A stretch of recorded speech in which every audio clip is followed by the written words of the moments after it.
Welcome to the Business Growth Club. Here we empower small businesses like yours to grow and scale with insight, education and advice. We work with hundreds of entrepreneurs like you every single day and bring their questions and learnings to this podcast to help more business owners grow and thrive. In today's session, we'll delve into the crucial aspect of determining the appropriate amount of money to allocate towards marketing. I'm your host today, Mick Foster from Purple Yak, the business coaching firm behind the Business Growth Club. So let's get into it. Whether it's through platforms like Facebook or Google Ads, influencer partnerships, sponsorships, or even in-person events, understanding that optimal investment in marketing is essential for driving customer acquisition and revenue growth. Many businesses mistakenly believe that allocating a significant portion of your budget, such as 20, 30, or even 40% to marketing, is key to success. However, today's episode presents a simple formula that provides a clear and accurate way to calculate the amount of money that you need to acquire a customer and the total monthly expenditure on marketing.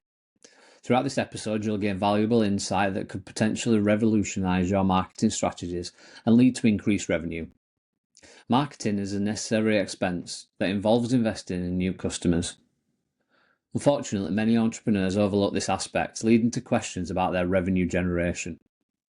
The formula I'm going to introduce you to offers a straightforward approach to determining the optimal amount to spend on acquiring customers and overall marketing budget. Unfortunately, many individuals make the mistake of prioritizing the cheap acquisition methods or aiming to acquire the maximum number of customers with minimal investment.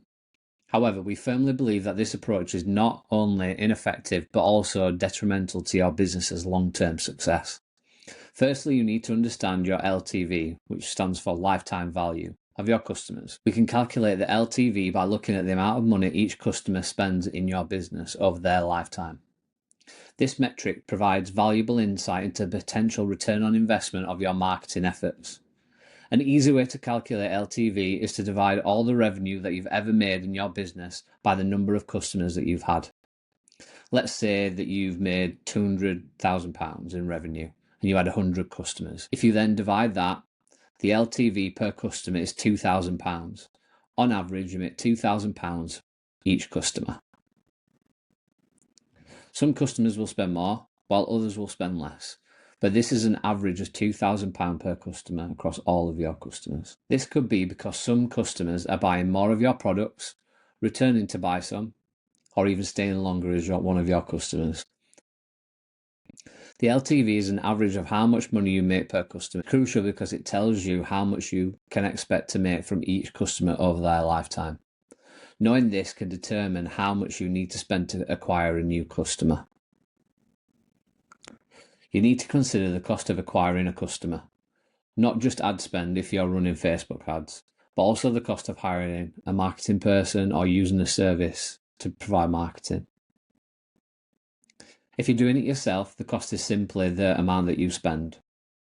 For example, if you spend £4,000 to have a booth at a conference and acquire 4 customers, the cost per customer will be £1,000. If your LTV is £2,000, that's a good sign. You've doubled that initial investment. However, if your LTV is £500, you've lost money on acquiring that customer. That's why understanding your LTV is crucial. Now, let's consider the potential return on investment, ROI, on acquiring a customer. Knowing your LTV gives you a clear idea on the amount of wiggle room that you have on your budget. As a general guideline, I recommend starting by spending 25% of your LTV on each acquiring customer.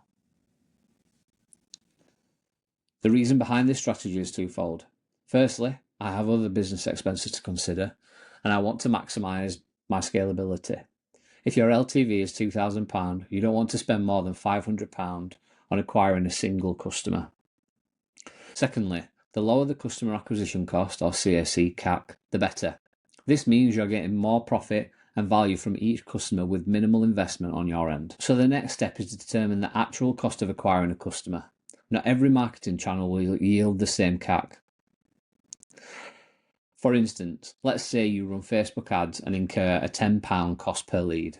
Assuming a 25% conversion rate, it will cost you £40 to acquire a customer through Facebook ads. This is why it's beneficial to experiment with different marketing channels and track the results.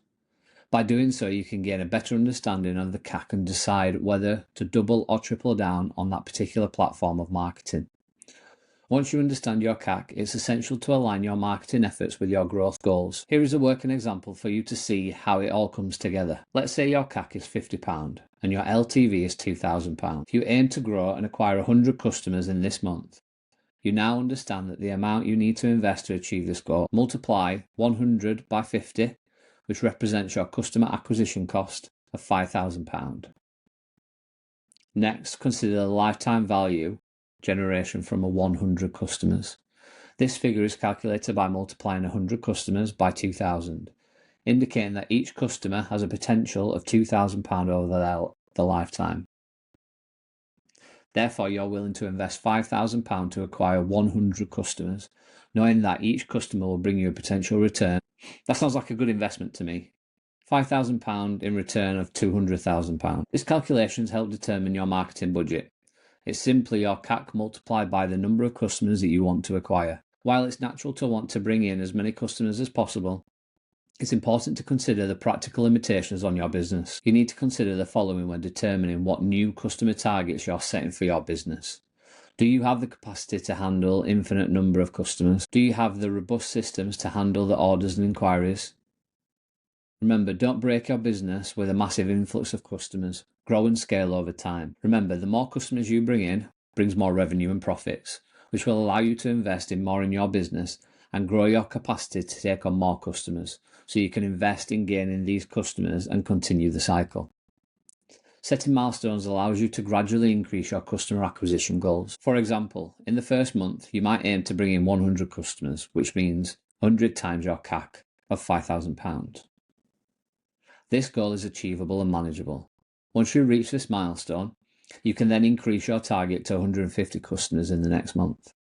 By reinvesting the profits generated from these marketing efforts and the new customers acquired, you can further increase your target to 200 customers. This gradual approach allows you to identify the areas where your business needs to scale, such as customer service or system capacity, etc. As you start to see an increase in traffic and potential bottlenecks, you'll need to prepare for these challenges by upgrading your infrastructure and investing in additional resources.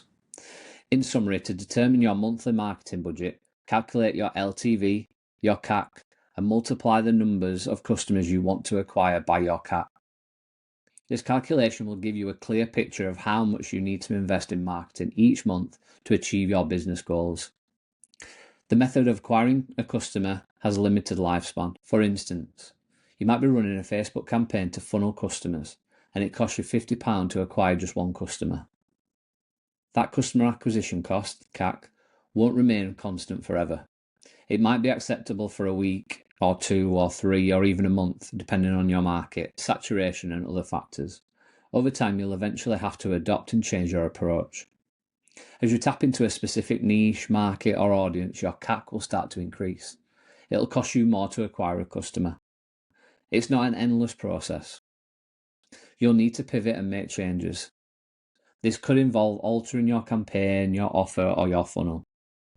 Therefore, it's crucial to continuously calculate your CAC as it fluctuates and adjust your marketing spend accordingly.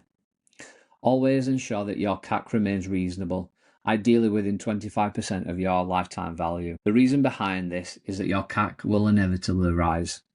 Even if it increases by 30, 35 or 40%, you'll still be in a comfortable and profitable position. Marketing is truly magical. We love marketing here at Purple Yak because it comes down to a simple formula at the end of the day. How can I acquire a customer at a cost that makes sense? How can I ensure that I attract the right customers to buy from me and retain them as long as possible? It's all a game at the end of the day. Once you realise that, it will all become simpler for you and you'll have a good time in your marketing. That concludes today's session. Got a burning question or want to hear something specific on the podcast? Reach out on our social channels or email michael@purpleyak.co.uk. Thanks so much for listening. Take care.